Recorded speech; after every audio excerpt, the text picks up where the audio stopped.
Do you think part of the reason the holiest of the holy have moved away from looking to attain wealth was because over time throughout history, money has had more and more of a negative connotation? Because nothing you described in Genesis so far, maybe people misused it, but it didn't have a negative connotation, or at least the way we look at society now.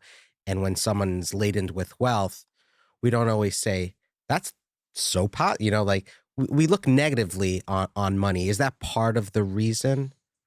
I think you already have in the Bible, and there are even places where it's there, we just don't recognize it because it's not explicit. You have plenty of places in the Bible where it's clear that money is a problem, not because wealth is a problem, but because class division is a problem. What do I mean by that? For example, when the book of Deuteronomy tells us about making a Jewish king, the interesting thing about the book of Deuteronomy is that it doesn't tell us anything that a king is supposed to do.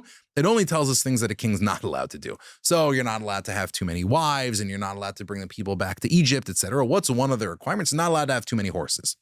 What does that have to do with anything? So, you could think of it as like, that's just another way of saying don't have too much money. Like, don't have too many possessions.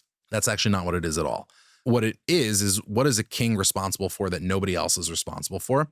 Military. The book of Samuel will tell us that explicitly. The whole reason the Israelites ask for a king and the entire function of the king once they get the king is to be the general, the commander in chief. Therefore, why is a king not supposed to have horses? Because in ancient militaries, the most powerful people in the army were the cavalry, were people who were riding atop horses. Why? Well, first of all, because it's incredibly effective. But what is the result of that? The result of that is that if you wanted to be an elite soldier, you need to have a horse. Buying a horse, and especially having to buy multiple ones in case one got killed, it's extremely expensive. So what ends up happening in these ancient militaries is the equestrian classes, right? The people who would ride horses became an elite in society, and they became noblemen and aristocrats, all because they were cavalry members, right?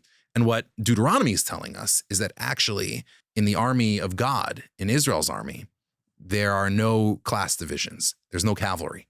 In fact, if you look throughout the Bible, you won't see cavalry on the Israelite side. You'll see lots of other things. You'll see them fighting cavalry, but chariots and cavalry, like that's what the Egyptians have. It's what the Canaanites have. It's what the Moabites have. Jews don't use chariots and horses. Why? Because the Israelite army is an army of equals.